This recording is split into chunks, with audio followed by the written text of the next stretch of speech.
A Burning Testament by Tempest William, mid-September 2020.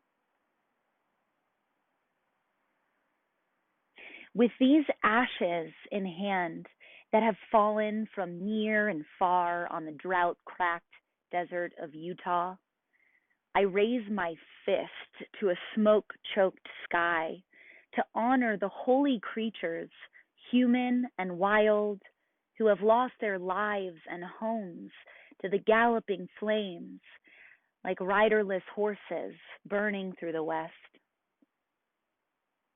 We are witness to ghostly horizons lit with the scalding colors of red, orange, purple, black, the blowout of close to 5 million acres of land being ravaged by fires with such velocity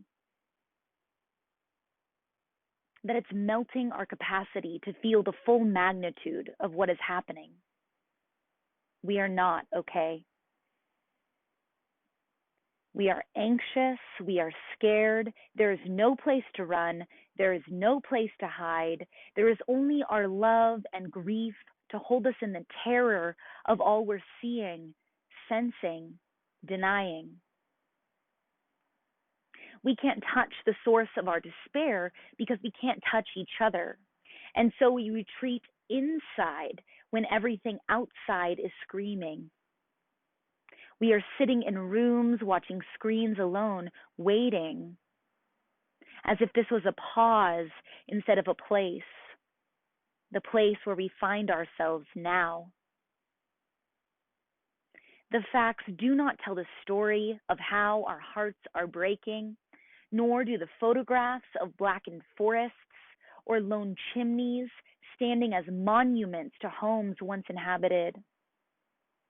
Nor does the news speak of the terror of fleeing fires lapping at our heels that we can never outrun, only pray for a change in the wind. No one is reporting the smell of burnt fur or feathers or leaves and sap or the cold, hard truth of those who find the missing frozen in their last gestures of escape beneath a blanket of ashes. Ashes.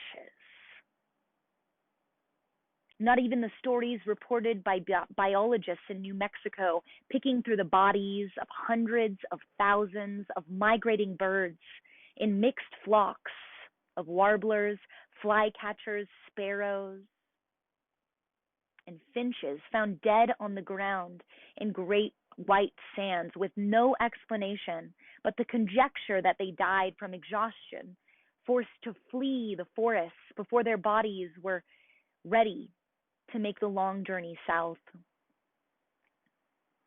Our valley is a steady stream of birds who stop and drink from our well. Our bird baths and tubs we have waiting for them. And there are 9 known bears in our valley who have come down from the mountains looking for food and water.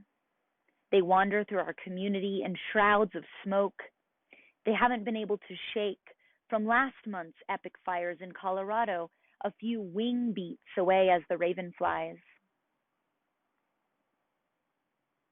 Unable at times to distinguish day from night, we only have the blood-red sun and an orange-faced moon exchanging places in the sky to orient us as temperatures rise, fires rage before our eyes in a flash. A neighboring national forest becomes the charred citadel of a vibrant world, gone. We are saying farewell to what we love and why we stay. How can we stay? The landscape of the American West is burning, and we are burning too. We've been living a myth. We have constructed a dream. We have cajoled and seduced ourselves into believing we are the center of all things, with plants and other sentient beings, from ants to lizards to coyotes and grizzly bears, remaining subservient to our whims, desires, and needs. This is a lethal lie that will be seen by future generations as a grave moral sin committed and buried in the name of ignorance and arrogance.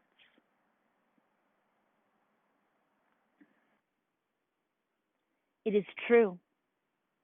We have mismanaged our forests and suppressed fire for decades. We have ignored and failed to listen to the wisdom of indigenous people who have understood and lived with fire for generations. We've built our homes within the woods where we should have respected the necessary breathing spaces between the domestic and the wild. We have overbuilt and overridden the carrying capacity of arid landscapes and underestimated the limits of water in times of drought. We have sacrificed the integrity of fragile and iconic landscapes for the development of oil and gas to fuel the American way of life. This is freedom unmasked. We have a right to live as we wish until we can't. Our reckless history of human habitation in the American West is on a collision course with the climate crisis. Climate change is not a hoax. It's real, and it's a fire-breathing dragon blowing fire at our doors. We cannot breathe. This is our mantra in America now. We cannot breathe because of the smoke. We cannot breathe because of a virus that has entered our homes. We cannot breathe because of police brutality and too many Black bodies dead in the streets. We cannot breathe because we're holding our breath for the people and the places we love. I was asked to write an obituary for the land. But I realize I'm writing an obituary for us, for the life we lost and can never return to. And within this burning of Western lands, our innocence and denial is in flames. The obituary will be short. The time came, and these humans died from the old ways of being. Good riddance. It was time. The cause of death was the terminal disease of solipsism, whereby humans put themselves at the center of the universe. It was only about them. And in so doing, we have been dead to the world that is alive. To the power of these burning, illuminated Western lands who have shaped our character, inspired our souls, and restored our belief in what is beautiful and enduring, I will never write your obituary. Because even as you burn, you are throwing down seeds that will sprout and flower. Trees will grow, forests will rise again as living testaments to how one survives change. It is time to grieve and time to mourn the dead and believe in the power of renewal. If we do not embrace our grief, our sadness will come out sideways in unexpected forms of depression and violence. We must dare to find proper ceremony to collectively honor the dead from the coronavirus as we approach 200,000 citizens lost.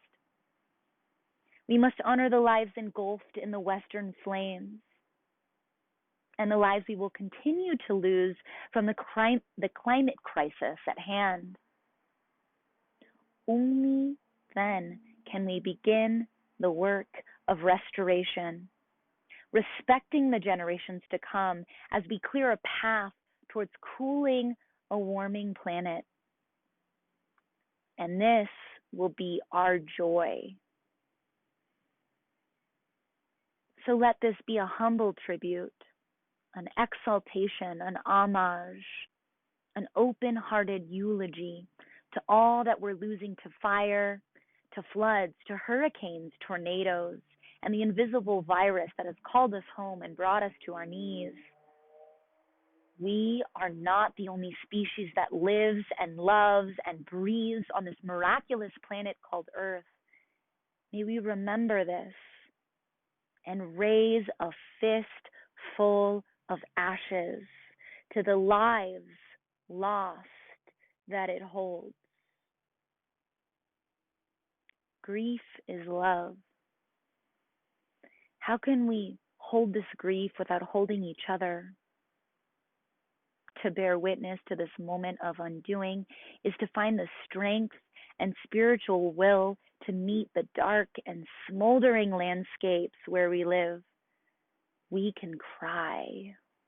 Our tears will fall like rain in the desert and wash off our skins of ash so our pores can breathe, so our bodies can breathe back the lives that we've taken for granted. I will mark my heart with an X made of ash that says the power to restore life resides here. The future of our species will be decided here, not by facts, but by love and loss. Hand on my heart, I pledge of allegiance to the only home that I will ever know.